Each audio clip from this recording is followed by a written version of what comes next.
What's going on, everybody? Welcome to the Week 2 edition of the Late Night Live Stream presented by the Dose Media Network. I'm Ben Harvard, joined by Joey Carrion. Today, we are going to break down everything you need to know about the Week 2 slate, update our thoughts from the previous podcast that we released, taking an early look, Joey. It's an interesting slate, and it's one where there's been quite a bit of movement, I would say, since when we last talked about this on Wednesday evening. Yeah, ownership has definitely changed quite a bit. The cash game plays are pretty consolidated, in my opinion, at this point. I think it's a pretty interesting tournament week just because I do think there is some bad chalk out there this week that we will talk about throughout the stream. But yeah, nonetheless, should be an interesting week too, with the Cardinals and Raiders game as really the only premier game on the slate. And it's not the best slate by any stretch, but it's a football slate and we got to talk about it. I think it's a fun slate from a DFS perspective because you can sort of go into a lot of different builds this week. There's, a lot of flexibility with the salary. So if you're a tournament player and you're trying to get weird, this is a fun slate. If you get the right DFS apps for IND, please. I think Campbell, Doolin, and Granson are trash. We'll get to it at wide receiver. But Indeed. And first off, we got to start with quarterback, Joey. And there is first off, we got to say, if you're not subscribed to the channel, click the subscribe button. If you want to join the Discord, the link is down below in the description. That's first. So make sure you do that. Now we can talk about some of the quarterbacks for the week 2 slate. Can I? Can we talk about quarterback? Okay, thank Indeed. you. Let's talk about the two quarterbacks that are going to be the highest owned. That will be Derek Carr, 6,200, Trey Lance, 5,700. This is going to be the top two options in cash games in week 2. What's your lean, Joey, for the people who don't know? Shout out Chris in the chat. Anybody else who has questions, drop them in the chat. Joey, Derek Carr, Trey Lance, what are your thoughts? Yeah, I mean, Derek Carr as the chalkiest quarterback is pretty funny. I think we know Derek Carr's ceiling is relatively limited at this point, even with Davante Adams. I get the game has a 51.5 total, and it's the highest total game on the slate, and everybody's going to stack it. I think he's okay. He's obviously going to project really well, but as the chalkiest quarterback in tournaments, I'm definitely off Derek Carr. I think there are some similar options at price points right around him that you could pivot to. Eric already mentioned Carson Wentz, who I believe is one of those options this week. But for cash, I think Carr is pretty safe. The Raiders have a 28.5 implied team total or somewhere close to that, one of the highest on the entire slate. So if the Raiders are hitting that, Derek Carr is probably scoring 20, Draftkings points for you. And I think he's an okay play. So there was a theory that we and other DFS friends of ours have kicked around in the past when Davante Adams was with the Packers, and that's that you could capture a large portion of Aaron Rodgers' upside through just playing Davante Adams, to the point that it almost wasn't worth stacking him with Rodgers. You were getting everything you needed out of Adams. Is this a similar situation? Like, how much of Derek Carr's ceiling is coming through any player other than Davante Adams, truthfully? Yeah, I mean, the only other player that it would come through realistically would be Darren Waller and touchdowns, right? But yeah, you're completely right that most of his ceiling is coming through Davante Adams, who is going to be the highest owned wide receiver on the slate, and rightfully so. Obviously, in DFS in general, correlation is never a bad thing. So if you want to stack Derek Carr and Davante Adams in cash, you can. But I think at 5,700, Trey Lance is just a better option, in my opinion, this week. Obviously, wasn't great in week 1. I think we all know that. But we all know that they were pretty much playing in, some outlier weather conditions. And he obviously finished with only 10 DraftKings points. But this is what we love to see right here. Yep. 13 rushing attempts, 54 yards. If you're telling me Trey Lance is going to run the ball 10 to 15 times plus his passing in this matchup at home against a pretty average Seahawks defense. I'm just locking him in cash and living with the results. Whether or not he's a bad quarterback, I don't really care. I just know that he's going to run the ball. He has good skill position players, and the Niners offense, when clicking, can score points. So Yep. I definitely think Trey Lance is the play in cash for sure. Yeah, and I don't think we're docking Trey Lance for the output last week. Neither is Vegas. They still have a very healthy implied team total, 24.75. So Vegas expects 49ers to bounce back here. A large part of that is going to come through Trey Lance. Eli Mitchell is out, which may even, shift some more, rushing equity towards Trey Lance. Heard something about rain for the Niners game. I haven't really checked the weather yet. I'll have to give that a look. Redraft question. Need help. Need to start 2. Christian Kirk, Elijah Moore, A-Rob, Hollywood, Daryl Henderson, half PPR. I'm thinking, Joey, it's Daryl, Lock, and then one of Kirk or Hollywood. I mean, first of all, if you're picking 2 out of those guys, like, your team must be fucking stacked.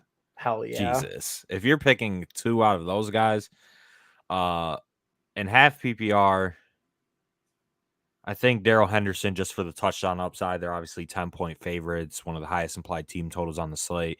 So from a process standpoint, Daryl Henderson's probably the best play there. I think half PPR makes it Hollywood over Kirk. If it were full PPR, I'd probably go the other direction. Yeah, I think Hollywood, for game environment and touchdown upside, I think is a little bit higher than Christian Kirk. So I think I would rank it Hollywood, Kirk, Allen Robinson, Elijah Moore after Daryl Henderson is how I would rank it. We got Bop in the chat. He's absolutely sloshed right now. Shout out to Bop. Yeah, shout out Bop. I'm so jealous, dude. 8 days sober and I'm fucking dying. But anyways, Trey Lance, Derek Carr. I mean, Lance is the cash game quarterback. I don't think that there's really anybody that we're even considering for cash besides those 2, right? Yeah, no, this is a relatively, dry quarterback pool this week. I don't think there's any other cash game options. People might talk themselves into playing like a Daniel Jones at 5,100. I don't love that, especially if you're going to play Saquon in cash, who I believe is a cash game lock at this point. Other than that, I think you're really just choosing out of Derek Carr and Trey Lance. They're projecting relatively well. They are going to be the 2 highest owned quarterbacks on this slate, but that makes it a great tournament quarterback slate, in my opinion, when a lot of these other options are going to go under owned, like Tom Brady, like Joe Burrow, like Russell Wilson. So from a tournament perspective, I love double stacking these guys in this range that just are going to have no ownership but have some of the highest ceilings on the slate. And I mean, Joe Burrow at 2,600, I love playing a Joe Burrow double this week once again, and I'm prepared to be hurt at 5% ownership. Yeah, I think that's pretty tough, but I mean, the Bengals passing game stacks do make a lot of sense leverage wise. They get you off Joe Mixon, who's going to be really chalky, and they get you in a game script that goes against the Bengals D, which also is going to be the highest owned defense by a wide margin this week. It's just hard to imagine the Cowboys with Cooper Rush behind center, pushing the Bengals into a pass-heavy game script. And we saw last week they were even reluctant to do that in a negative game script. I agree for sure. And obviously losing T. Higgins last week to the concussion kind of hurt, because you really only had Jamar Chase and Joe Mixon, but T. Higgins should be back this week. The double stack builds itself, but there were games last year, specifically it was a game against the Steelers where they just went absolutely nuclear without being pushed. So Joe Burrow, Jamar Chase, T. Higgins double, and obviously you could bring it back with, a CeeDee Lamb or Dalton Schultz. And, maybe even on this slate, you really don't even have to go that crazy. In my opinion, you don't have to bring it back. I think this is a slate where maybe you can get away from max correlation just because Yeah. with some of the good one-off options that we do have on this slate. So I don't know. I love this Bengals team. I love this Bengals stack. And I think this is just a spot where they could just absolutely dominate the Cowboys in Dallas, in a dome, perfect weather conditions. And would we be surprised if, Joe Burrow goes 303 and Jamar Chase has 120 and a touch? Like, I wouldn't. I personally would not be surprised by that. No. Especially after Jamar Chase, I'm pretty sure he was dogging Trayvon Diggs in the media too. Yeah. He said that he's talented, but he lacks like some technical skill, like the ultimate backhanded compliment. And Yeah, this dude Jamar Chase dropped 31 points on DK last week and left 2 touchdowns on the board. Like, yeah, if Jamar Chase breaks the slate and you don't have exposure, there's nobody to blame but yourself there. In terms of this quarterback pool in general, though, from a tournament perspective, I think it's interesting how so many of the quarterbacks with the ability to separate are not on this slate. Patrick Mahomes, Justin Herbert, Josh Allen, essentially the top 3 quarterbacks in the NFL gone. Jalen Hurts gone off this slate. And because of that, I think it puts more quarterbacks into play for tournaments because you may not need, the 130, 35, 40 spot, 20 to 25 could get it done. So are there quarterbacks that you may not regularly consider, but would be on the radar for you this week? One that stands out to me, Jameis Winston. I don't know how you feel about the Saints stack, but Winston, and then any other quarterbacks that you're interested in. Yeah, I definitely like Winston doubles for sure. The way that you attack the Bucks and have attacked the Bucks over the last few seasons is through the air. They're really hard to run on. Obviously, Kamara dealing with an injury. He is likely to play. Mark Ingram also dealing with an injury. So they have injuries to their running backs. I think the strength of this Saints team is their passing game. Jameis Winston had, a phenomenal fourth quarter against the Falcons. It's the Falcons nonetheless, but still he threw 200 plus passing yards and 2 touchdowns in that fourth quarter. So he's definitely capable of having big games and pulling his receivers with him. So I don't mind Jameis Winston. And you're absolutely right that there's just the amount of quarterbacks on the slate that can actually separate from the pool is slim to none. So that should open up some of these guys that we really don't ever play in tournaments, like a Carson Wentz at 5,800 in the second highest total game on the slate. Carson Wentz is actually projecting actually pretty fucking good right now at 5,800, and he's going to be around 5 to 6% ownership. And then he has some clear stacking partners in Terry McLaurin, Curtis Samuel, if you want to go cheap, Jahan Dotson, he's 4,200, even Logan Thomas as a cheap tight end. I think that there's a lot of quarterbacks that I'm considering this week that I normally wouldn't, like a Carson Wentz, a Jared Goff at 5,400, a Jameis Winston, etc. And shit, I mean, Baker Mayfield won the $100 Millie Maker last week.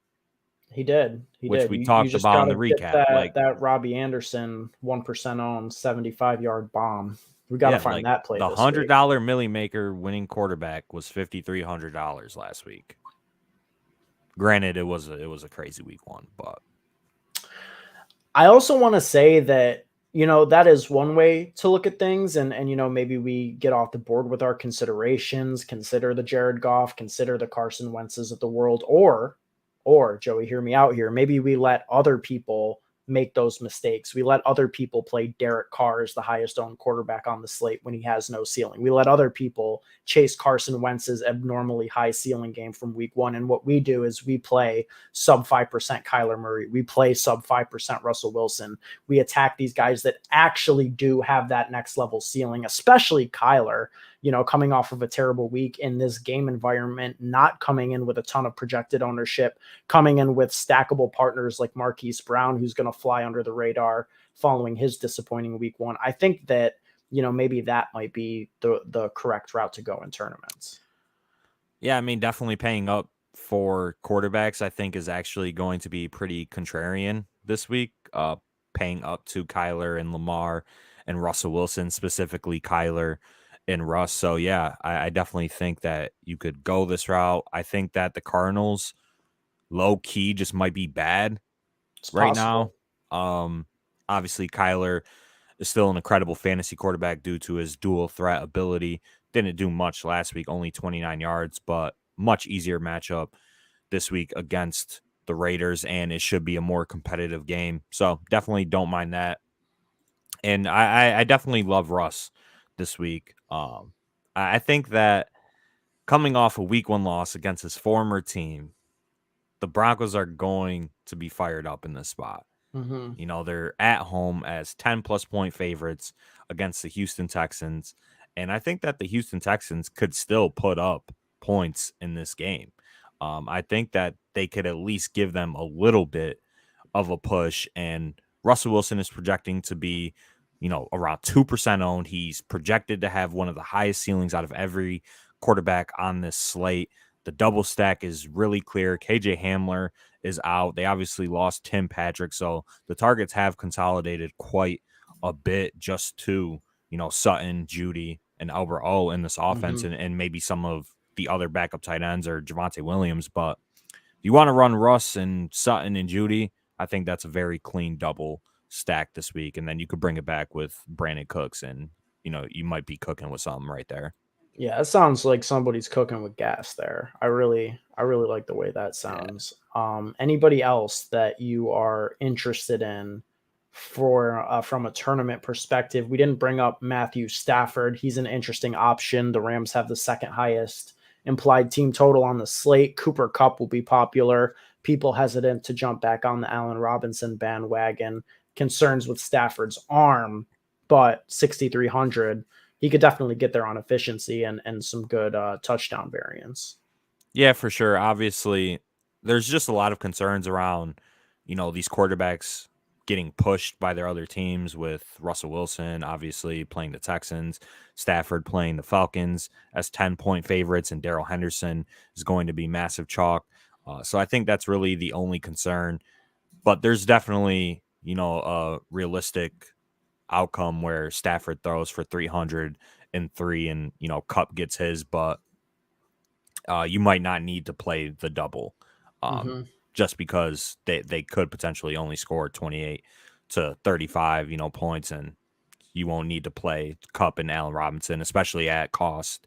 So Stafford is fine, but he's going to be a top 3 owned quarterback, So I'd Mm-hmm. rather just take shots on some guys that are going to be less owned and maybe at cheaper price points, like Carson Wentz, Tua, Jameis, Jared Goff, etc. Yep, that's fair. Anybody else at quarterback we need to bring out? Bob is so funny, man. Yeah. Yeah. Yeah. So yeah, everybody's kind of just talking about the Washington game, and we'll get to the Washington wide receivers for sure. I think they're definitely good tournament plays, but I think at quarterback that pretty much sums it up. You're playing Derek Carr, Trey Lance, and Cash, and then in tournaments, I think you just you probably pay up to your Kyler, your Russ, your Joe Burrow, and you know who to stack with those guys. Eric says Trevor Lawrence. I don't know how you feel about T Law in this spot. I don't know. I just never clicked Trevor Lawrence's name. Yeah. It's just not a sexy name to me, and I think it's just because we've never seen him hit like a monster ceiling. Yeah. No, and see, like from a theory perspective, I want to buy back into Trevor before we see the ceiling and get that opportunity, especially, we may even be looking at him a little bit different if he has 20 points because Travis Etienne doesn't drop a give me touchdown. Like Yeah. it could look different. So Yeah. I don't hate Trevor, but I prefer Winston and Lance, both within $400 of his price tag. So Yeah. Yeah. No, I totally agree. So moving on to running back. running back is interesting this week. We have a lot of ownership consolidating at the top here. Saquon Barkley is sort of the story of this slate, I think. I mean, his ownership it could really get away from us in tournaments, but in cash, you don't think twice and you play Barkley, I think. Yeah, and in cash, I mean, if you're not playing Saquon Barkley, like you're just lighting money on fire, in my opinion. 7,300, I think, is just still underpriced for a player of Saquon's caliber, just as a talent, for his touch projection, for his target upside, for just everything, man. Like 7,300, it's just not enough. This is going to be like an 8,500 player in 2 or 3 weeks, in my opinion. And there's a lot of data that says, like, when your running back is getting like 20 to 25 touches and 5+ of those touches are coming in terms of receptions, like they're around like an 80% lock to hit 25+ Draftkings points. Yeah. It's crazy. So yeah, you're locking in Saquon and cash in tournaments. I mean, you could definitely get away from the chalkiest running back on the slate, but as we saw last week, you could get buried pretty easily by Saquon. Yeah. But I mean, I don't think that, he's so foolproof that you need to play him in tournaments at 35-40% ownership, right? Like, I mean, you can get away from him and take the ownership discount on guys like Mixon or Fournette or Javonte, who in their own right will be owned, but still less so. So, you're getting a little bit of leverage off of them. But Saquon, cash games, like you said, you're just absolutely locking him in. Led running backs and target share, routes run, rushing yards, snap share, and yards created last week. Yeah. He is a stone cold lock for cash games. Yeah.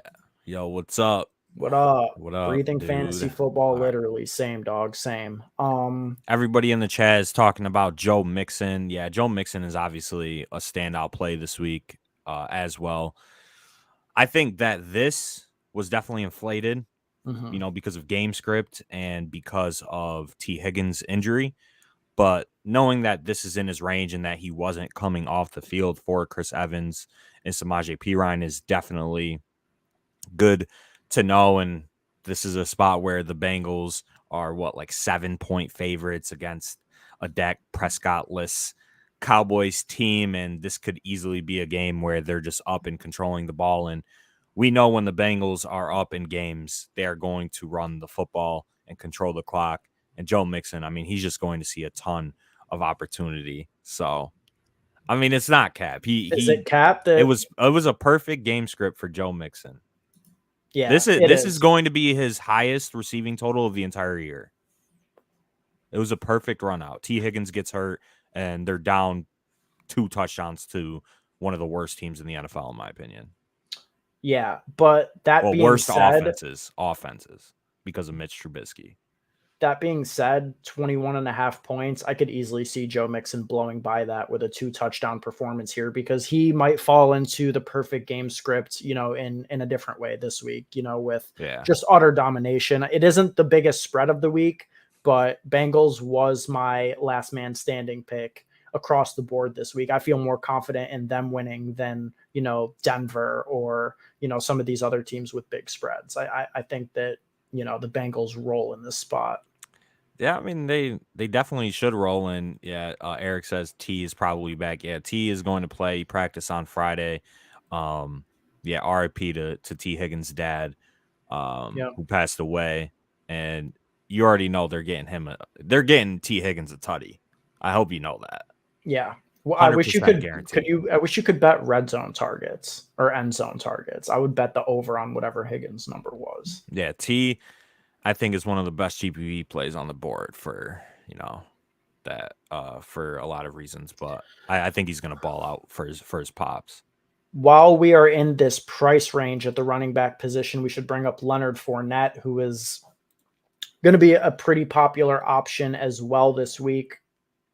I was wondering what your thoughts were regarding his lack of pass game usage. Like his role was still great. He played a ton and Rachaad White didn't come in until the end when the game was really lost. But Leonard Fournette at, 6,700, we know that he has the pass catching upside. Russell Gage dealing with an injury. Julio Jones expected to play, but still limited. No Chris Godwin.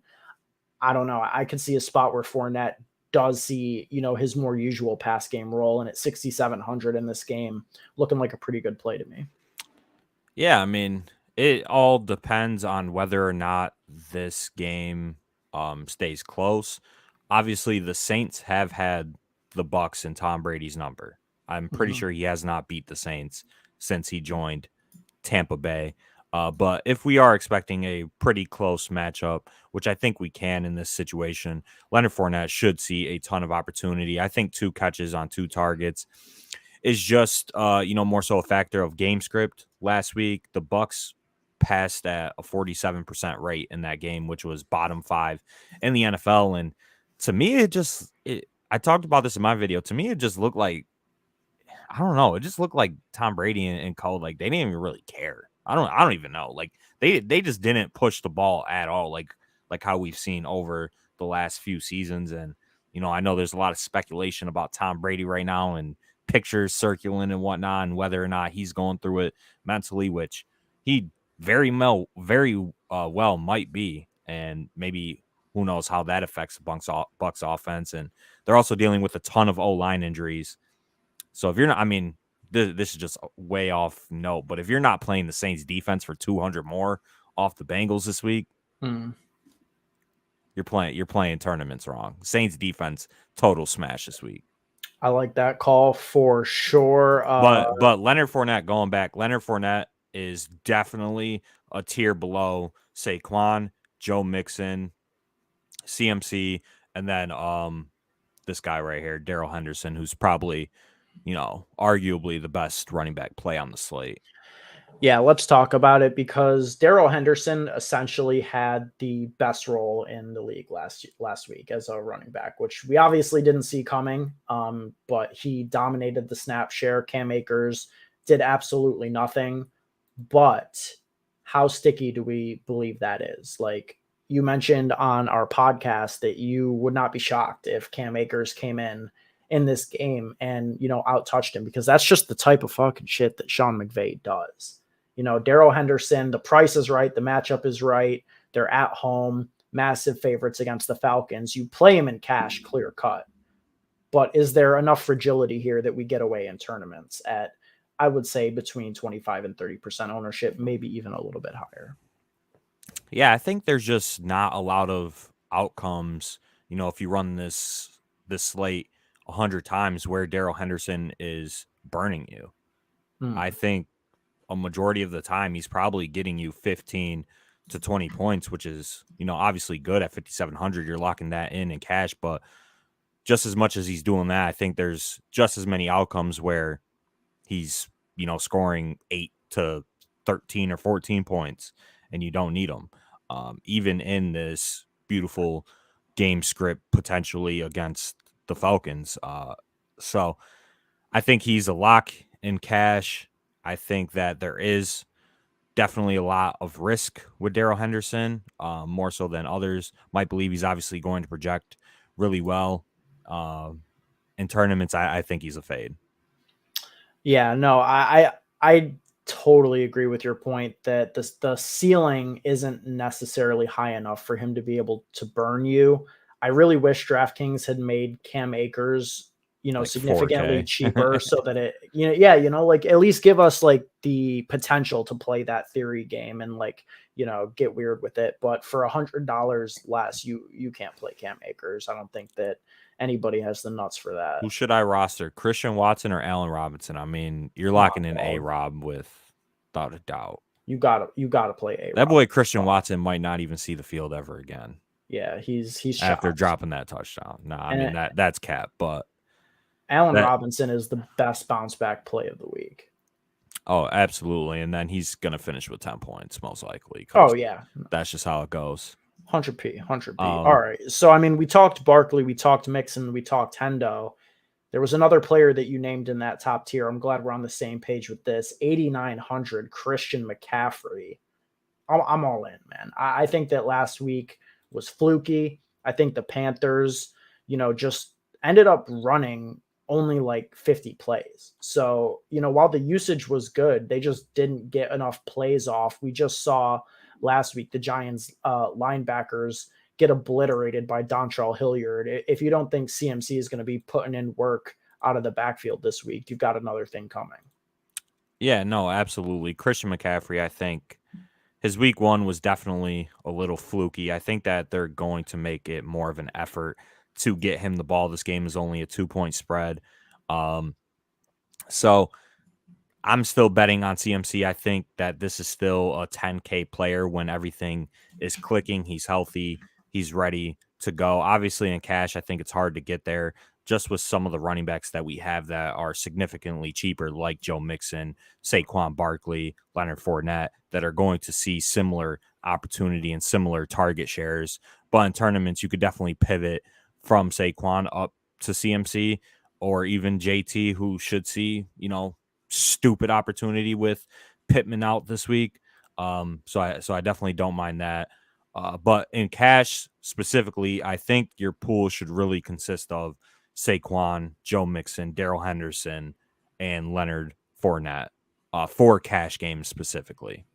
Yep. And definitely interested in CMC, definitely interested in JT for tournaments. Are there any other running backs that you are super interested when it comes to tournaments? Also answering a question in the chat from Eric, is Lazard back? Unconfirmed, but he practiced 3 times in a limited fashion this week. So I'm going to go ahead and say probably. Yeah. That Packers receiving core is just it's just a mess in my opinion. And Breathing said Christian Watson saw the field throughout the game. Yeah. But how many targets did Christian Watson finish with? I don't even know, because what he finished with? He had 4 targets, 2 catches. But obviously it hurts when he goes and drops that long touchdown where he cooked Patrick Peterson. Let's be real. Christian Yeah. Watson, talent wise, is probably the best receiver on that team. But that definitely leaves a sour taste in Rodgers' mouth, for sure. Oh yeah, Rodgers doesn't play like that. Yeah, and Eric brings up James Conner. Yeah, I think James Conner is a great tournament play once again this week at 6,900. For pretty much all the reasons that we said with the Raiders players and the Cardinals guys. Just the best game on the slate. He's going to come in under 10% owned just because of the running backs that he's around now.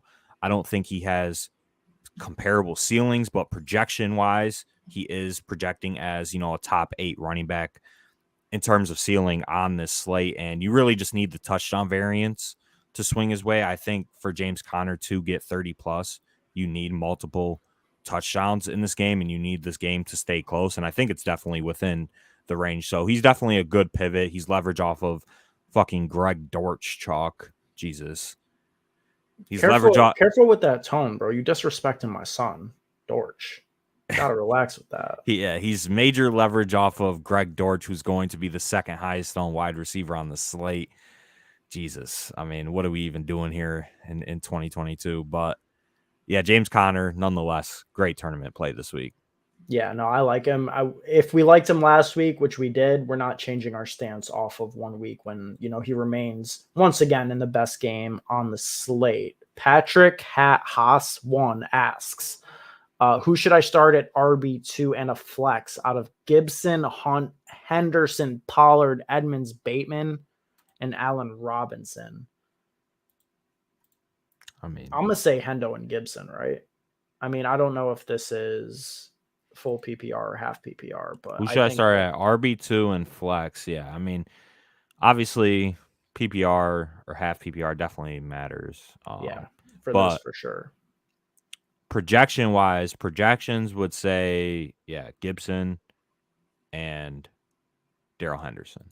Yeah, and I agree with that. He said standard scoring. So if you're not getting points for catches, then the running backs definitely weigh a little bit better there. Yep, Gibson and Henderson for sure. Dortch the torch. We'll get there in a minute, bro. I can't wait to talk about Greg Dortch, but we have to finish through some of these running backs. And, speaking of Antonio Gibson, 6,200 saw a pretty good role. I think better than we even expected. The way that Twitter had made it out all offseason was that Antonio Gibson would never see a target again with JD McKissic there, but 8 targets, 14 attempts, great opportunity. Like we've talked about in the second highest game total of the week Antonio Gibson. Do we think that the role that we saw last week was sticky? Because if so, 6,200 is pretty good in this spot. Yeah, I think that maybe they just realize that he's one of their most talented players and they should probably get him the ball. Yeah. It's probably a good idea. I think that moving forward, I think we could expect him to have, an increased role in the passing game. It's definitely encouraging that he had 8 targets, but I think, it's definitely in the range that some of that swings back to JD McKissic, is he fully phased out of the offense after 1 week? I'm not sure. I don't know. But nonetheless, Antonio Gibson at 6,200, I think he is pretty solid. And, we didn't even mention Javonte Williams at 6,500, who I think is a pretty great play this week. I mean, 12 targets. I said it in my cash game video. I think that's outlier game for Javonte, but it's still encouraging that Russ is willing to check down to Javonte, and he has this role over Melvin Gordon. Obviously discouraging to see him only get 7 attempts, but nonetheless, 18 touches. We don't care how he gets there. And we love if he gets there through catches. And at 6,500, I mean, he's just a super talented player and, what is going to be most likely a positive game script and a phenomenal matchup for Javonte Williams. Yeah. And, Javonte is going to have ownership this week, but I still think that, you're getting him at discounted ownership from Saquon. You're getting him at discounted ownership from Daryl Henderson. I mean, he's neck and neck with Mixon in terms of projections. I think Mixon will come in higher owned than Javonte. So if you're talking about Javonte being the 4th or 5th highest owned running back on the slate, I'm very comfortable eating that chalk and would not be surprised at all to see a ceiling game out of him here. And, the roles in terms of pass catching wasn't even comparable. He had 12 targets to Melvin Gordon's 2. So, even if, that just ratio is in check, then we're going to be looking really good. Javonte, if he's averaging, 5 to 6 targets per week on top of an increased rushing role and more positive game scripts, he's going to end up being a fantasy goldmine this year. Regina asks, is this a 2 or 3 running back week in cash? I think you can go either way, but what's your take? As the cash game guy this year, I guess. My humble opinion, I think it's probably a 3 running back week. Yeah. Just with we have the Daryl Henderson value, and then you got Saquon and Joe Mixon and Fournette and Javonte all in this range, and I think they're all just going to project better than the wide receivers. So I think it is a 3 running back week in cash, but you can obviously go 4 wide receivers if it works out like that. So yeah, definitely could go either way. For the last flex option, full PPR, should I play Tony Pollard, Ayuk, Chris Olave, Melvin Gordon, or Nyheim Hines? Full PPR. I'll X out the 3 running backs off rip. I'm choosing between Ayuk and Olave here. Probably leaning Olave. I don't know. I think it's a toss up, but I would X the 3 running backs out of consideration. Yeah, I think it is kind of a toss up for me. I mean, Hines is sneaky, but obviously you don't feel comfortable playing Nyheim Hines in redraft. Unless you went 0 RB like myself. I'd probably go. I mean, I think Ayuk has a better opportunity right now. Yeah. It's either Ayuk or Olave. I'm not too sure. I'm nervous about Henderson. I like to see him get a second week of all touches. I was leaning Edmonds or Hunt, but now I'm second guessing even that. I mean, dude, just we're just here having a good time talking about Draftkings and redraft, and we just say our opinions. You don't have to play. You don't have to play Daryl Henderson if you don't want to. At the end of the day, it's supposed to be fun. You play whoever you want. You live with the results. Life goes on. That's a very, reasonable, logical take there, Joey. But I mean, realistically, the Rams are 10-point favorites with the second highest implied team total on the slate. You play him over Hunt. I mean, you got to. Until Hunt outscores Daryl Henderson this week. Yeah. And if that happens, man, drop back in the chat next week and let us know we fucked up.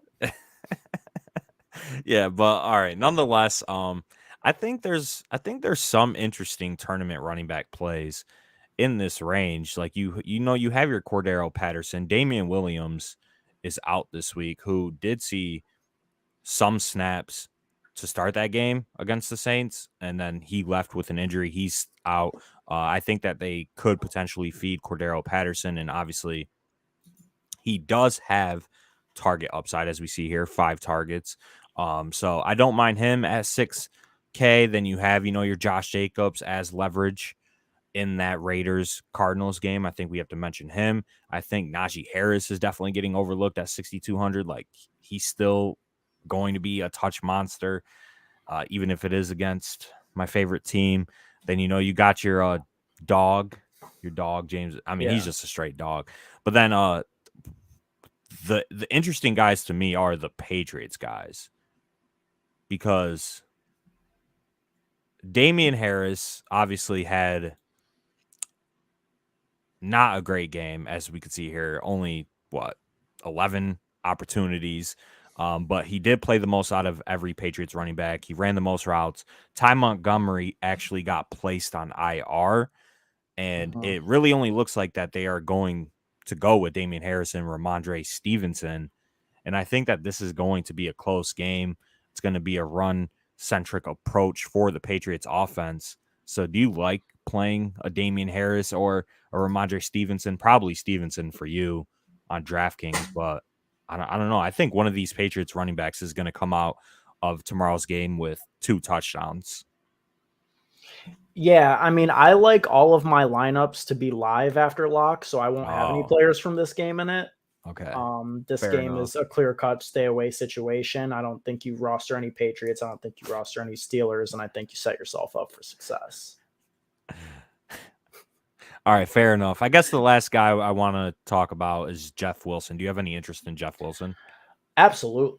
I mean, I could see Jeff Wilson having a blow-up game here early in the week. I thought Jeff Wilson Jr. was going to set up and be really chalky, but he just doesn't appear to be, getting that sort of hype. I don't really know the reason why, but at 5,100, he definitely has the potential to be the primary, workhorse in this spot. Eric in the chat notes, it's a 95% chance of rain for SF in Seattle. I mean, if that's the case, the 49ers can't escape the rain. They might be in another rush heavy game script.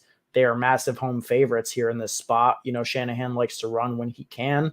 Jeff Wilson Jr. makes a lot of sense to me. And, 2 targets last week, two catches, it's not great, but if you're getting 2, 3, 4 targets for Jeff Wilson Jr. on top of, maybe 15 plus rush attempts, I think that he's a really solid play at 5,100. And again, I'm just very shocked that the ownership numbers on Jeff Wilson Jr. are coming in sub 10%. I really did expect him to be in that 15 to 20% range when the week started. Yeah, he's obviously just not a sexy play. Yeah. And I think that's kind of why people are off Jeff Wilson Jr. But I will say, like, in tournaments, especially the large field GPPs, and if you're trying to win $1 million, which, I'm assuming a lot of people watching and a lot of people playing DFS are just trying to hit those lottery tournaments, right? Just for the fun. Like, a lot of people probably aren't throwing hundreds or thousands of dollars in this. And in those lottery style tournaments, the trend is now to pay down at running back. Just because there are a lot of committees, it's harder for these top guys to truly separate from the field. Like the winner for the Millie Maker last week, I'm looking at the team right now, played 2 running backs. They played Saquon Barkley. This was in the $5 Millie with over 1 million entrants. Saquon Barkley at 14% and Antonio Gibson at 9%. And Barkley was 6,100. Antonio Gibson was 5,800. And that trend has shown, and other people in the DFS industry have done the research that you kind of do want to be in this range. You kind of do want to play these guys and hope that they get you 18 to 22 points, and you could get ceiling everywhere else in your lineup. So if you are trying to bank a large field tournament, I think you should probably be including one of these guys and just saving salary at the running back position, a position largely now where we're just not seeing guys separate like they once used to, just even 2 years ago. And being able to, in turn pay up for those receivers who do have the ability to separate when, Jamar Chase getting 16 targets is a regular occurrence, Devontae Adams getting 17 targets, Cooper Kupp getting 15 targets. Like they're just the ceilings on these receivers are insane at this current point in the NFL. And Kwasi in the chat brings up another point for Jeff Wilson Jr. Seahawks. Last week, small sample size, albeit fourth most touches allowed, most catches allowed, 11th most rushing yards allowed, et cetera, et cetera. They got smoked on the ground last week by Javonte. And yeah, I like Jeff Wilson Jr. 2020, he had 3 games on DraftKings with over 20 points. So he does have a theoretical ceiling. I mean, maybe you remember the time that he dropped 3 touchdowns on the Patriots' heads in that same year, put up a 32 spot. So yeah, I'm all in on Jeff Wilson. Yeah, it's just like, just from a theory perspective, now it's like these guys at the top of the wide receiver pool that are putting up 35 to 40 points, you're not getting comparable ceiling games out of these guys, right? You're just not. Whereas these guys at the top of the running back pool aren't putting up crazy games like they once used to, because every fucking running back situation is a committee now, pretty much, right? And if they get matched, or if they get like 75%, if you get like 75% of the production from a Josh Jacobs at 5,800 compared to a CMC at 8,900, like, I mean, it just makes a ton of sense as to why we're seeing more flex, or more tournament winners are using wide receivers in the flex. More people are spending up at wide receiver, and more tournament winners, especially the lottos, are paying down to the mid range at running back. So little construction nugget for the people out there. Yeah, absolutely. Let's talk about the wide receiver position. Joey, do you want to start high or start low? Because we can go either way here. I mean, we could start low. I mean, somebody put in the chat, Paris Campbell's a lock in cash. How do you feel about that? I mean, I feel like Paris Campbell's probably the 3rd best wide receiver play under 4K. I would not call him a lock. I strongly prefer Greg Dortch, and then I not so strongly prefer Ashton Doolin to Campbell on his own team. But Greg Dortch is the lock in cash if there ever was one at 3,500. Just getting exposure to this game environment, 3,500. He had a 24.5% target share last week with no Rondale Moore. Rondale Moore out once again. So Dortch is going to be just absolutely locked into that slot role in what's projecting as a game script where the Cardinals are going to be chasing. I absolutely love Greg Dortch this week, 3,500, but I know you feel a little bit differently. What's going on there? Are we looking at that 5.49 40 time? Are we looking at the fact that he's 5'7", 173? I'm seeing a 6th percentile burst score. That's not great. I mean, I get it. He's 3,500. He's cheap. He's going to be out there.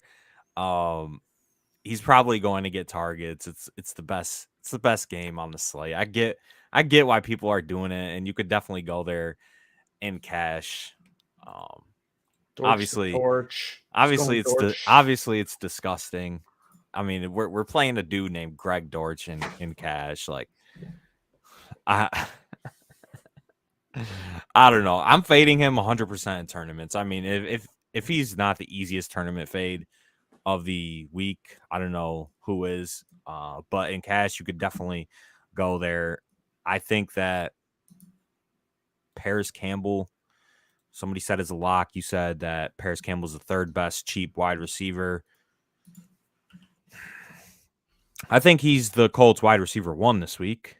Obviously, it's I think that it's just going to depend on how much they pass, and that's definitely going to be interesting to see. But he definitely has a higher ceiling than Greg Dortch, and the floor is pretty comparable in my opinion.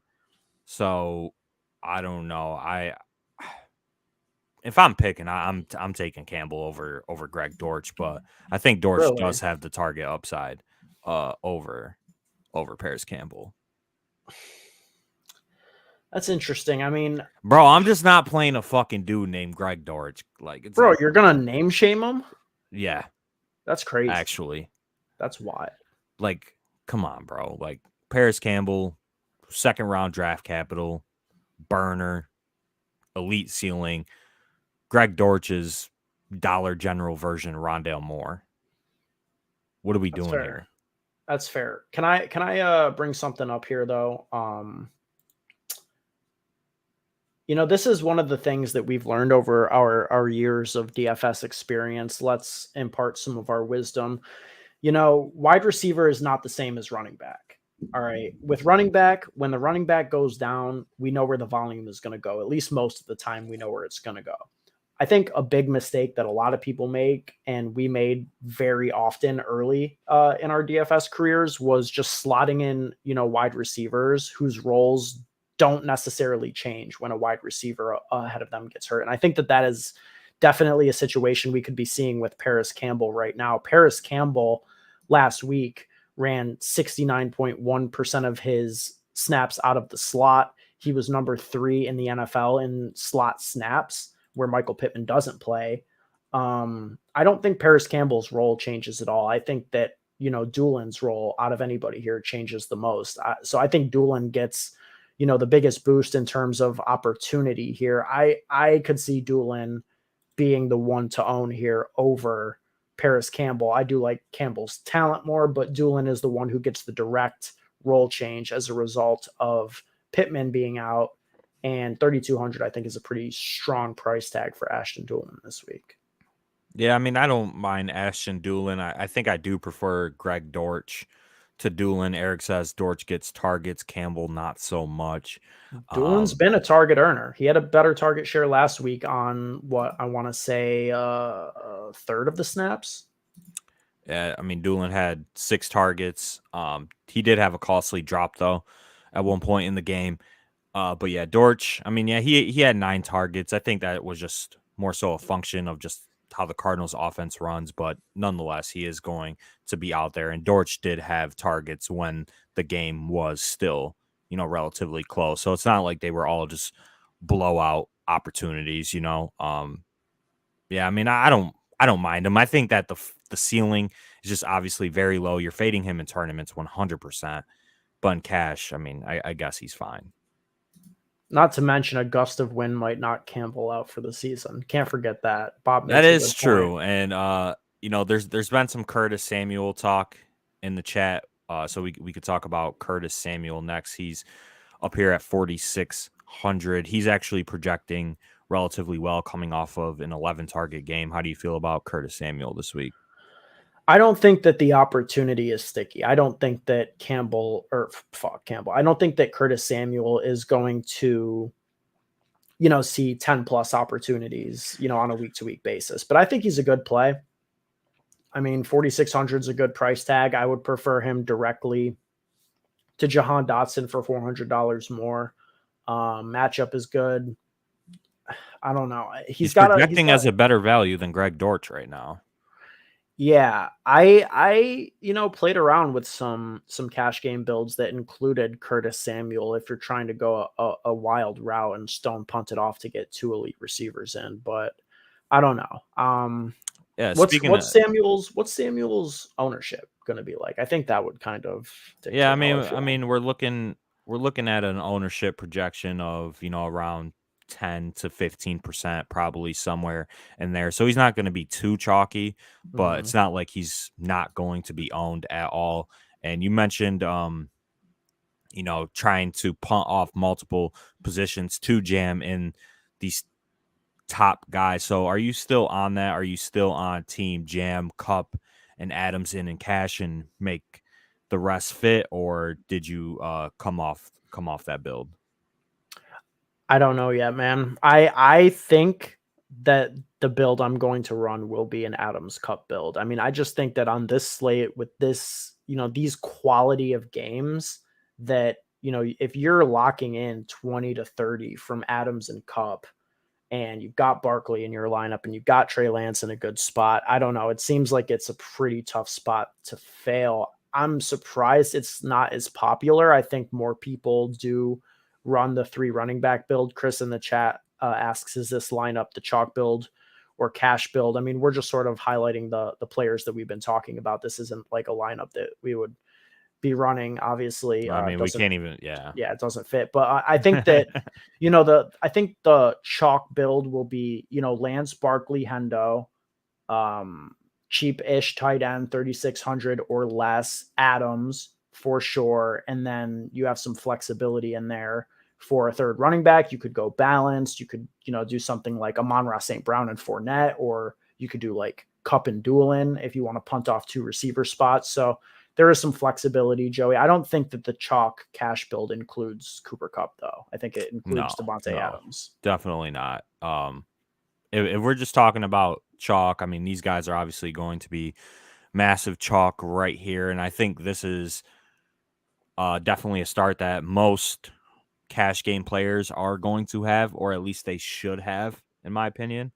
If your cash team isn't starting out with something like this, you're probably not on the right track this week.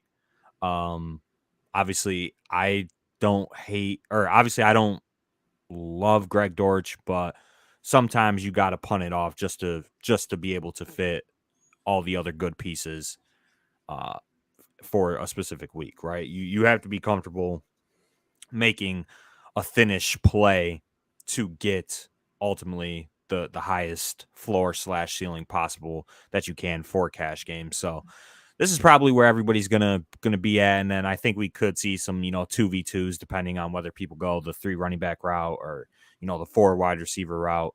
I haven't really determined what route I'm going, but as far as chalk, Chris, and as far as the cash game build, I think this is where a majority of people are going to be starting off at. Yep, and you might as well just lock Bengals D into that joint too and go from there.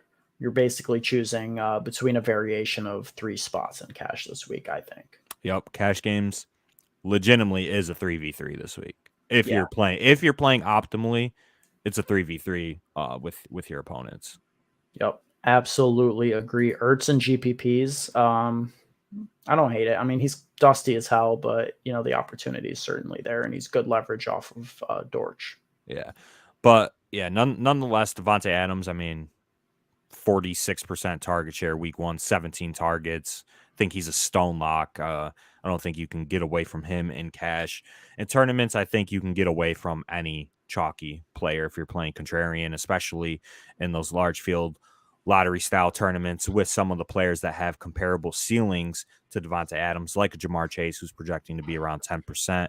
Deebo Samuel, who is projected to have one of the highest ceilings on the slate at 7,800, and Tyreek Hill, who's actually projecting to have ownership this week, could be in cash game consideration. And I have seen people this week have him in their cash game lineups, actually, which is surprising. But they made it an effort to get him the ball. Like it was get Tyreek the ball last week. And it was clear as day. Every time that game, came on the screen, Tyreek had the ball in his hands. Yeah. And the Dolphins also passed at the highest rate over expectation, I believe. They did.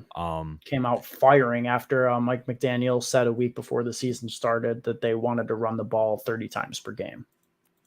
Yeah, so Tyreek, I think he's fine at 7,100. You could definitely go that route. But yeah, just a lot of comparable ceiling wide receivers at the top of the pool to Devontae Adams. So you could definitely get away from Devontae in tournaments. Yeah, I want Tyreek in every lineup this week. Yeah, I think that game could be, the sneaky shootout game. I absolutely agree. And the total is dropping, which I don't know, man. The total is dropping. I kind of like the over on 44.5. Yeah. I mean, maybe it's dropping for a reason, but the Ravens are also dealing with a ton of injuries in their secondary right now. They just lost Kyle Fuller. I think he tore his ACL or something. He dealt with he's dealing with a season-ending injury. So they took a hit in their secondary, losing him in week 1. And yeah, I think that this Miami Dolphins passing attack could be a spot to target. Al says Javonte Williams cash. I think that the cash pool, in my opinion, Al, for this week is Saquon, Daryl Henderson, Leonard Fournette, Joe Mixon, and you're probably choosing one of those 4 guys. Yeah, I think Javante's like right on the outside looking in. Like I He's in the wouldn't be tier 2. upset. He's at the top of tier 2 if we're doing it tier based. Yeah, I think that, you know, I'm not like looking at you crazy if I see you play Javante against me in cash, but there are, I would say, like Joey mentioned, at least 4 better plays. I wonder if they think the Ravens are going to take the air out of the ball, maybe, but that's hard to project at this point. Low key, Mike McDaniels might end up being the next GOAT coach. Could be. He did say though earlier this week that he used to be able to get away with not showering for days. That's just sus behavior. I don't care how busy you are. You're going 4 or 5 days without showering, you're sus.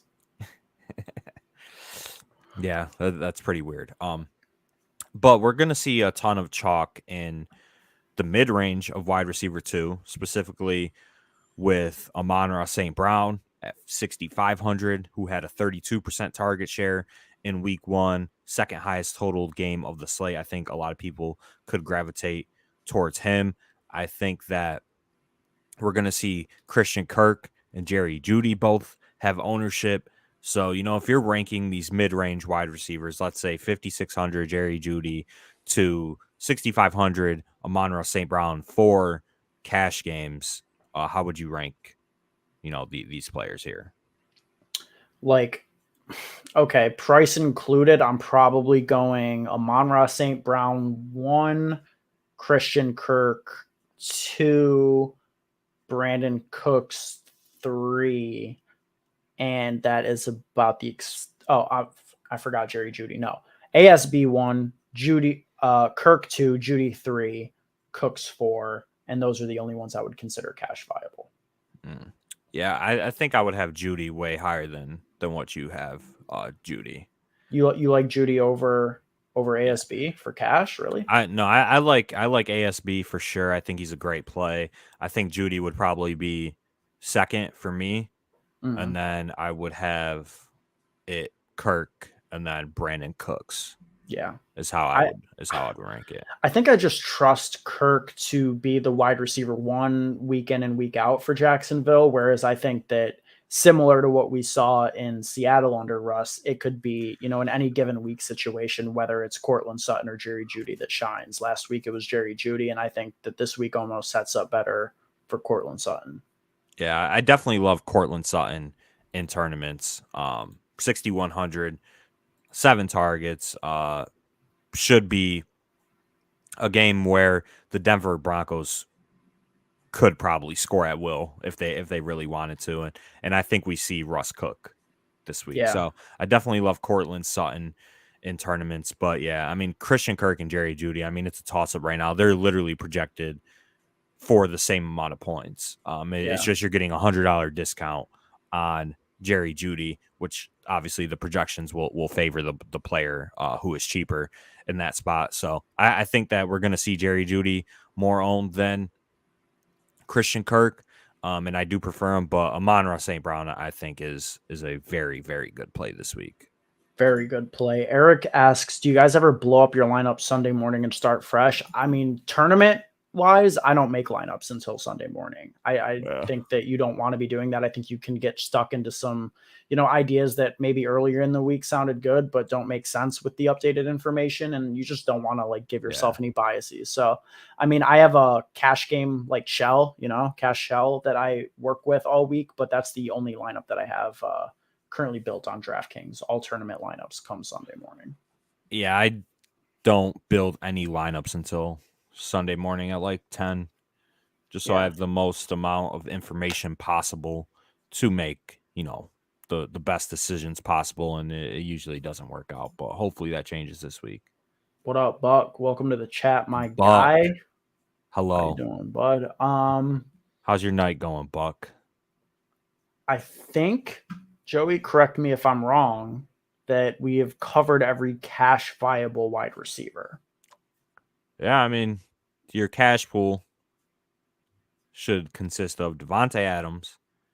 This is my humble opinion. Greg Dortch, Jerry Jeudy, Amon-Ra St. Brown, Christian Kirk,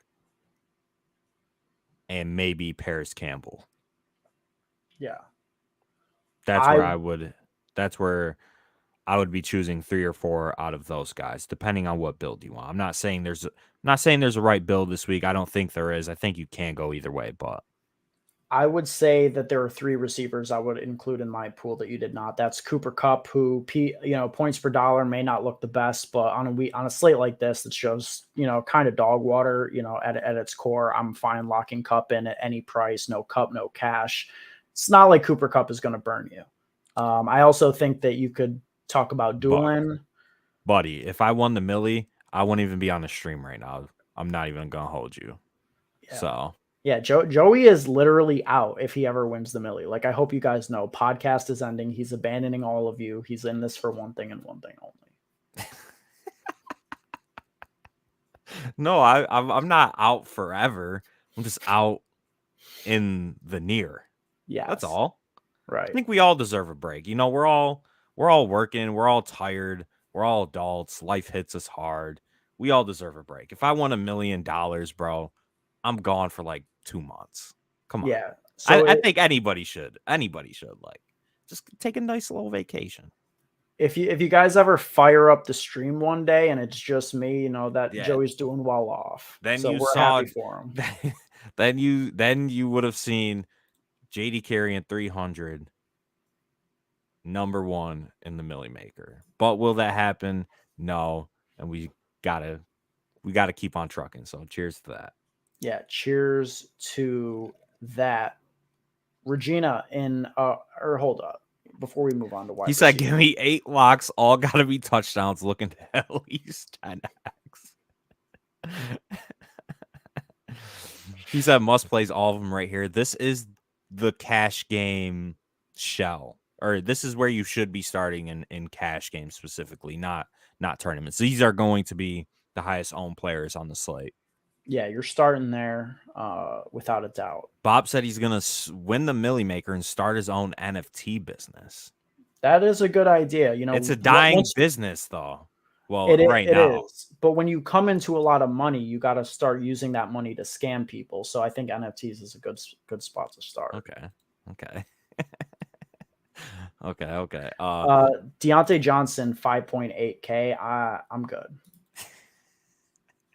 I'm fucking good on that. I mean, 12 targets.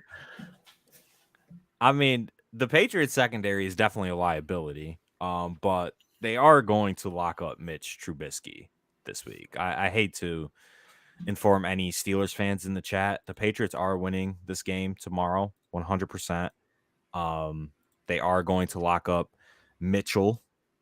And yeah, I mean, Deontay Johnson, I mean, you're getting targets out of him. It's a full PPR site. I don't hate it. I think there's better plays, but yeah, just a weird one-off when I think I'd rather just play Cooks or T. Higgins or Christian Kirk or DJ Moore. Cortland Sutton or Marquise Brown, like all this, everybody in this range. That seemed like a tough matchup. Yeah, it seemed.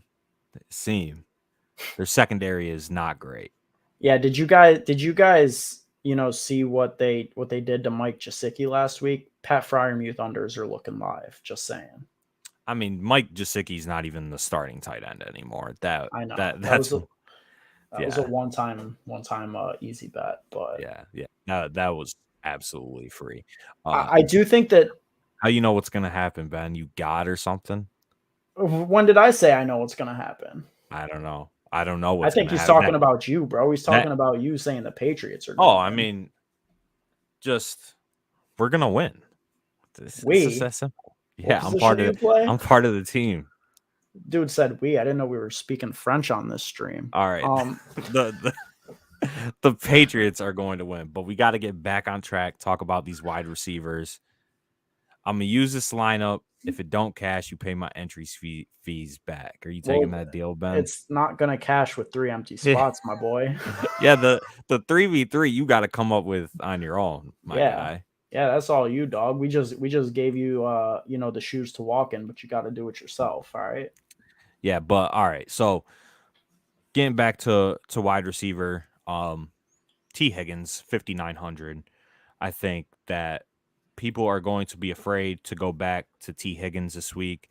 I think that he obviously pairs well with Joe Burrow. I think that you could double stack this Bengals team and just kind of hope that they go nuclear in Dallas. I think that there's definitely games where this Bengals offense can just put their foot on the pedal and not let up, even without getting pushed. And I don't think Cooper Rush is horrible. We kind of only saw him in his action against Minnesota last year, right? And he ended up winning that game, I believe. He didn't have, the best game of all time, but if he could put some points up on the board, that'd be sick. Will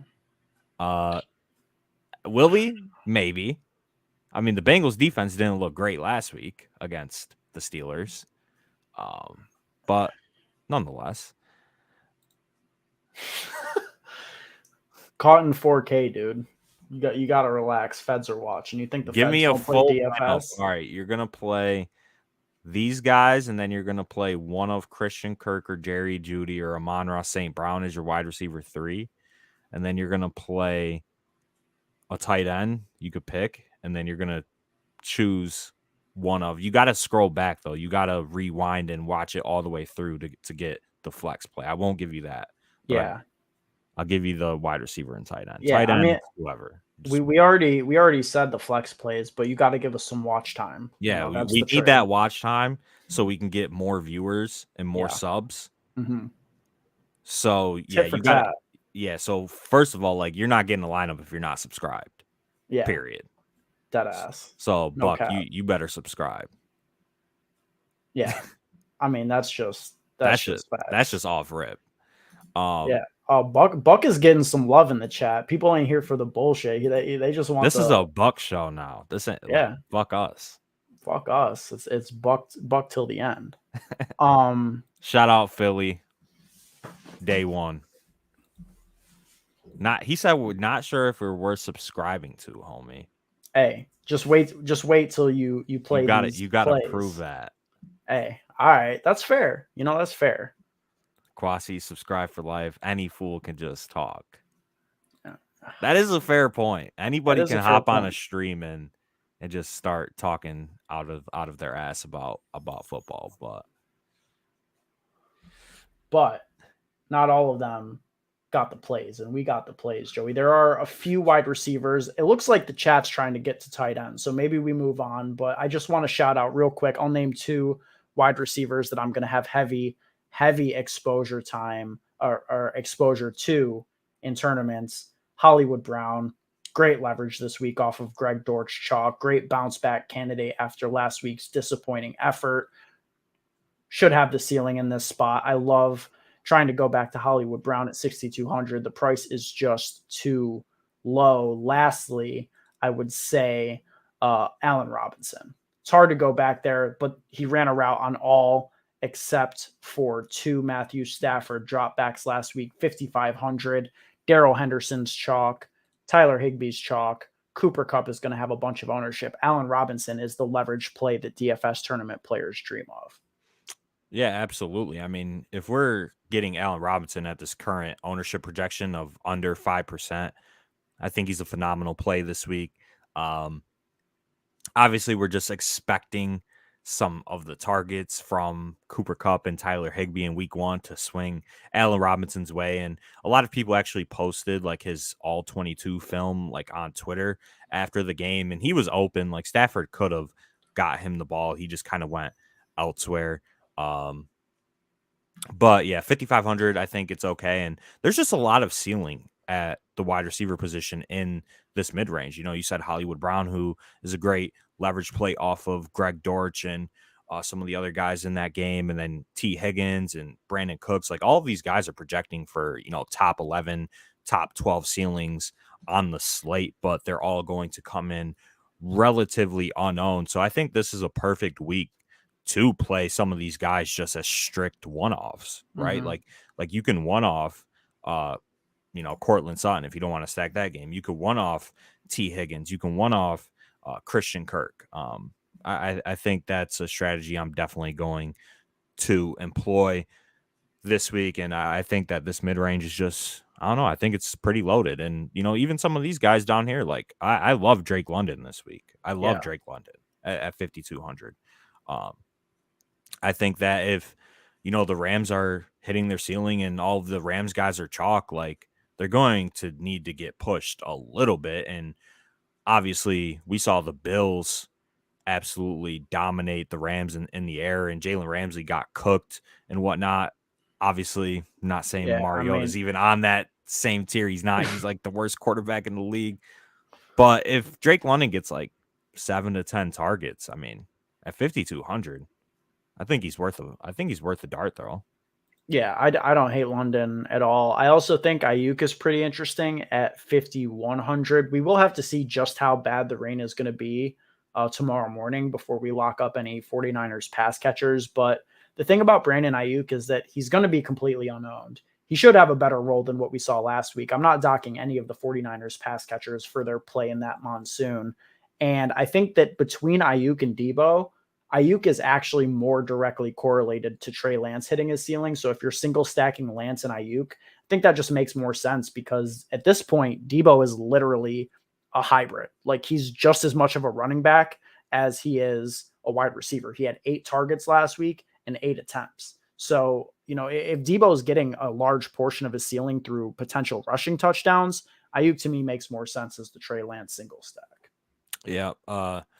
Obviously, it's kind of just tough to stack the Niners in general with kind of how they play on offense, and there's just a lot of risk and uncertainty. So I would stay away from it. I definitely prefer DJ Chark at the same price tag as Ayuk in tournaments. I mean, you got that sour face. Like DJ Chark is going to out target Ayuk this week 100%. I'm not sour about DJ Chark. I think he's a good play. I'm just sour at you how risk adverse you were. It's like nobody's ever told you that you got to risk it for the biscuit. True, but I mean DJ Chark and Ayuk, they're probably going to come in around the same ownership, so you're still risking it. You're still getting contrarian, but you're just making a better play. Mr. Torian, I'm so sorry. You don't have to be sorry. Better late than never. We appreciate you. And you already answered. What do you think about the Indianapolis wide receivers, and would you play Dortch with Doolin? I think that's a question for you, Ben. Yeah, I think that it's totally viable if you're spending up at the right spots. I think that you can play Dortch Doolin if you're justifying it with Adams and Cup. Okay. Fair enough. All right. We've talked about receivers for about an hour, I feel like. Let's talk about the tight end position. Would you guys have cashed out that 100K over a milli? Joey, this is a question for you. I wasn't fully locked in on this story. I just caught glimpses. Yeah, I mean, he ended up cashing out for 250K. He did like a 23 leg parlay for $7 tonight. Last 2 legs were the over in the Michigan State game and Texas A&M to cover the spread, and everybody was just telling him to cash out. I mean, it's tough because it's like if you're betting $7, like it's hard to resist cashing out for 150 or 250 bands when it's sitting right in front of your face. But obviously, if you're an EV better, like cashing out is just statistically the worst option, right? Like, would you? I don't know. It's tough because it's like if it hits, you'll feel like you'll feel worse that you cashed out. Yeah, but I mean, for 25% of your potential payout, like you just lost 75% of your potential return. 75%. Jared said A&M's about to cover too. So overhit. Yeah. So he's down to one final game. Yeah. Well, he cashed out, but he cashed out mid-game of each of these, of the over in the Michigan State game, and then the Texas A&M, who Jared just said is they're about to cover, the over already hit. So he would have went 22 of 23 with this last game left. So if he would have just let that over hit and then cashed out now, he probably would have got like half a milli, 600 bands, and that's just a sour. I don't know. I mean, Kwasi makes the point that I would make. It depends on how much 100K means to you. I would say for 99% of the people who are making bets on DraftKings Sportsbook, that's life-changing money. And 99.9%. yeah, like I'm personally cashing out in a second. Yeah, he like, cashed out because he tried to cash out at 160 and they didn't let him. That's the craziest part. They didn't let him cash out, and then FanDuel ended up costing themselves, another 100K trying to get that, because he was trying to get the situation resolved. And, he's probably just fucking frantically sitting there on his phone, heart racing and shit. Like, it is, because it is life-changing money. And I think everybody is cashing out at that point, because it is hard to look at it from the perspective when it's sitting there right in front of you. Like, yeah, you're losing 75% of your potential return, but then it's hard to get out of the mindset like, I lost 250K instead of I only lost $7, right? If he loses that bet, it's whatever. Like, he wasn't expected to win. Bookmaker was sweating it too. That's a fact. That's a fact. But damn, it's kind of like deal or no deal. It's fucking tough, because it's like you should, like, I don't know. It'd be kind of like, I want to say I hit $1 million parlay. Yeah. And didn't cash out. Yeah. Like, but now he can't say that. Now he can't say that. That's the thing. Yeah, but he's $250,000 richer. So shout out to that guy. Yeah, I mean, I don't feel bad for him. They'll slowly get it back, though. Don't you fucking worry. They will slowly, over time, will get that money back. Yeah, no, that's fair, Joey. He needs to retire. He needs to retire from betting after this hit and just go on about his life. But nonetheless, getting back to the tight end. Yeah, we got way off track there. Yeah, so anyways, the tight end position, what are we thinking? What are the vibes? No Travis Kelce on this slate, so that's nice. Don't have to sweat about paying up for Kelce. I think a lot of people are going to be staying, in the lower to mid range. Tyler Higbee, interesting at 4.2, but the chalk, I think, is going to be Albert O at 3.6. Yeah, I mean, Albert O, he had 6 targets last week. It should be a good game for the Broncos. Obviously, the concern is, do they get game scripted out of having to throw a ton? But I think we're both on board. Like, the Texans can put up points in the spot and can push the Broncos a little bit. So I think that he's going to come in a little bit chalky. I think that Mark Andrews is underpriced for cash. It's hard to get there just with the context of the slate, and you probably shouldn't play Mark Andrews in cash, but just in terms of the tight end pool and, his potential ability to separate from all of these guys, I think it's pretty high this week. And at 6,400, he's projecting as the best tight end value by far. He's projecting, 2+ points more than every tight end, especially these other top guys.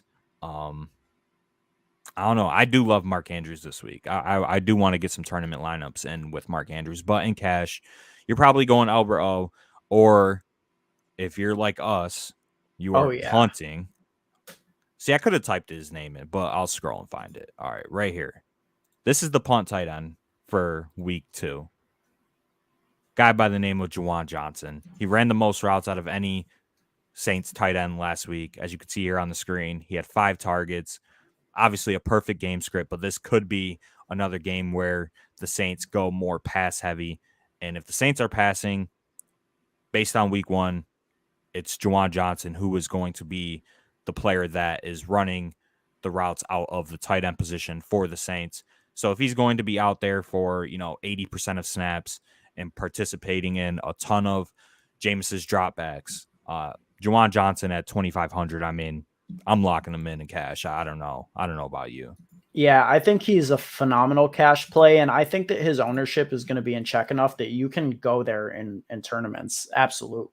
I mean, if that's my boy's cousin, he was locked up for a little while. That's funny. But honestly, though, Juwan Johnson, like his underlying stats are even better than the 5 targets. He was number 2 in terms of tight ends playing in the slot, had a 48.8% slot rate. He's a converted wide receiver, runs a 4.58, which, I mean, he's an absolute burner for a tight end. He had the 5th most air yards of any tight end. He had the deepest average depth of target of any tight end in the league through 1 week, had a red zone target. I mean, I absolutely love him this week. Thanks. Appreciate that, Sammy. Yeah, thanks, dude. Jason says, who cares about cash? Talk GPP, people. Sorry, Jason. Sorry. We do both, bro. We run through the cash plays at each position just for the people, and then we hit GPPs. We have a lot of cash game listeners that like cash game strategy. And, and don't forget, my guy, there is a GPP specific video on this channel. So, you can always check that out. But nonetheless, these are the high-owned players that people are going to play this week. We're not saying that they're the best plays. We're not saying that you're locking these motherfuckers in. These are the dudes who the field is going to play. And if you want, you can go back and rewatch. We've been live for an hour and a half. We've talked so much GPP strategy and overall construction. Go back, rewatch it. Put that shit on 1.75x. You'll have it finished in 45 minutes. Yeah. That's what I do. But I'm a sicko. I don't watch anything at normal speed.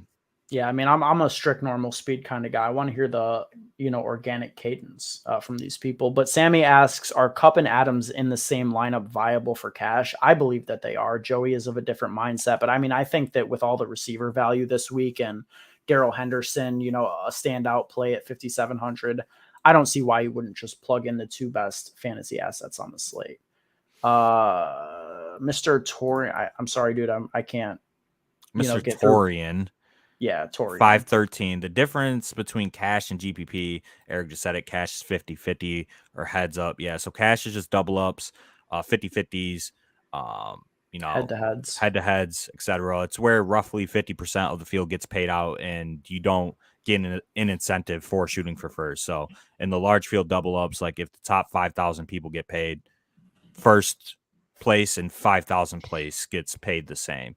So it alters your strategy. You're really just trying to play the best plays on the slate, and you usually look at projections for those. And Ben and I we look at projections and whatnot. So yeah, that's really the difference. GPPs are the big tournaments. Yeah, like the Millie Maker, Wildcat, the Spies, et cetera, where all the money is at the top. That's GPP, and some of it is life-changing money for most of us.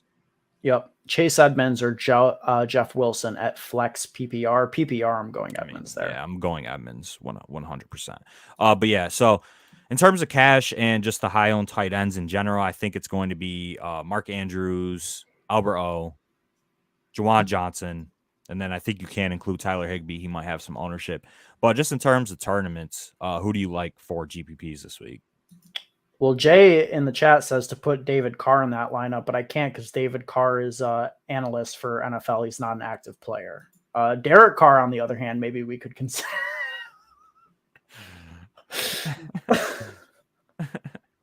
I'm sorry. What were you saying about tight ends? I was saying, who are your favorite tournament tight ends this week?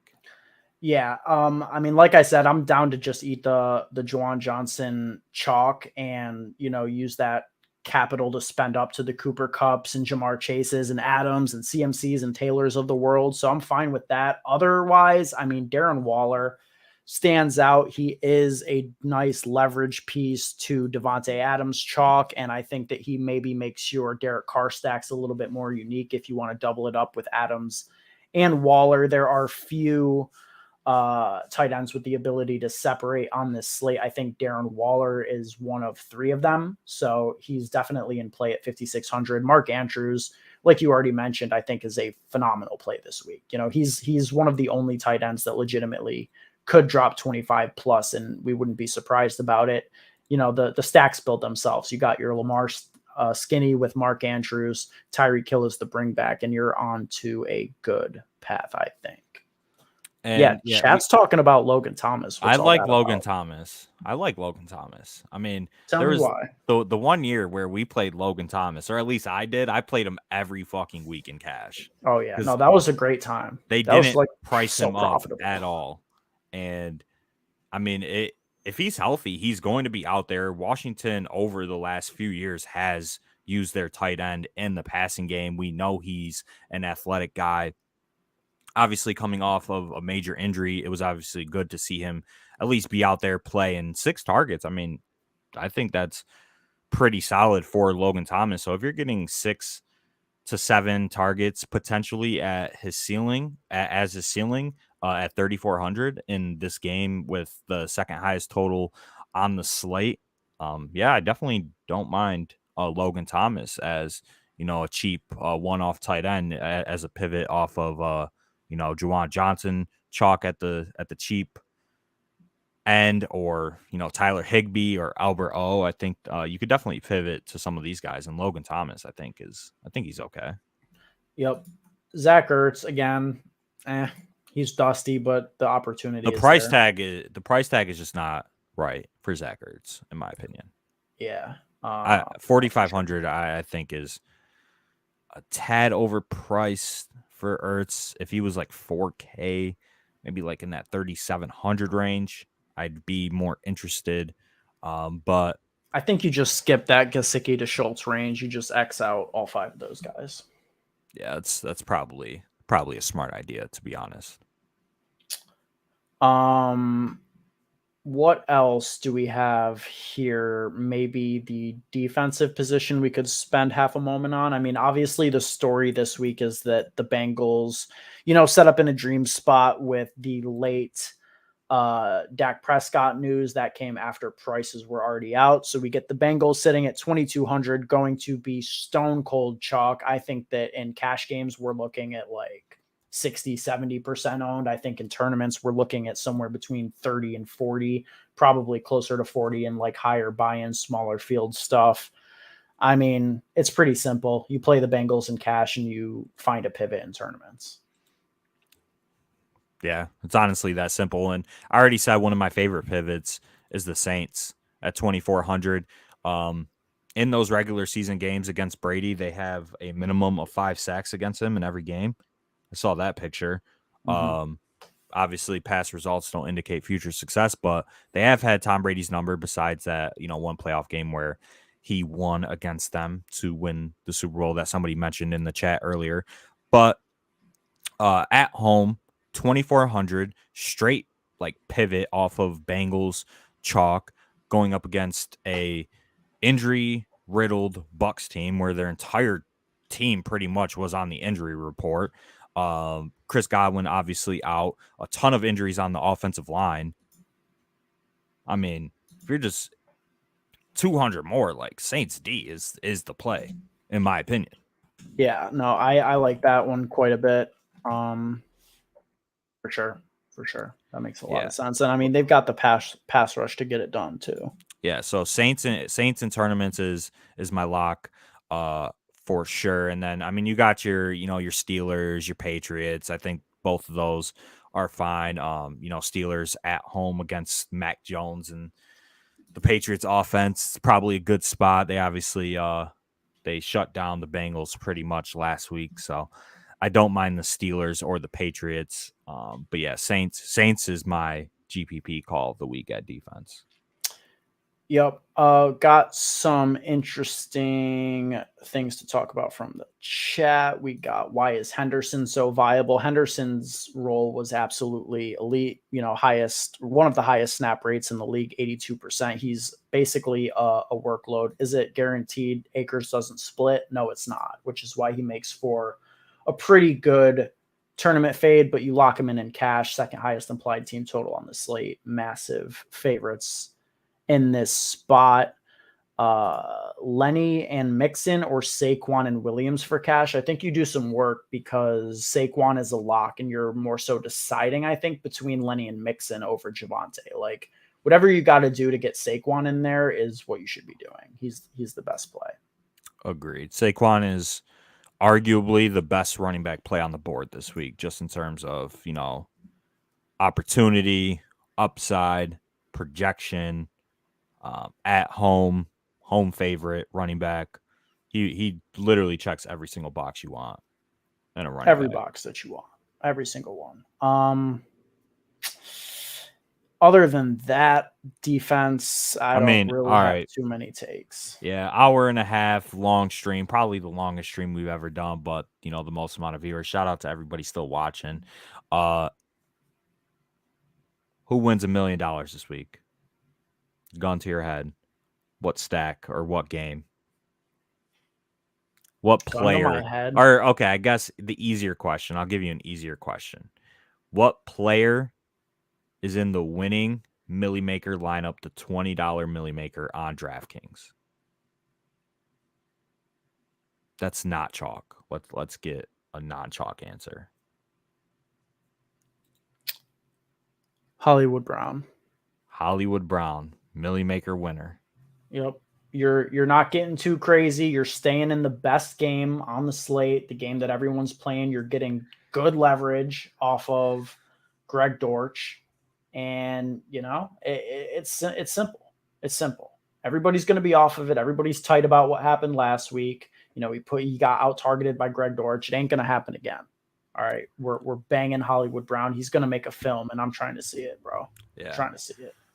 And mine would be T. Higgins. Love that. 5,900. I think T. Higgins has a 30 ball tomorrow.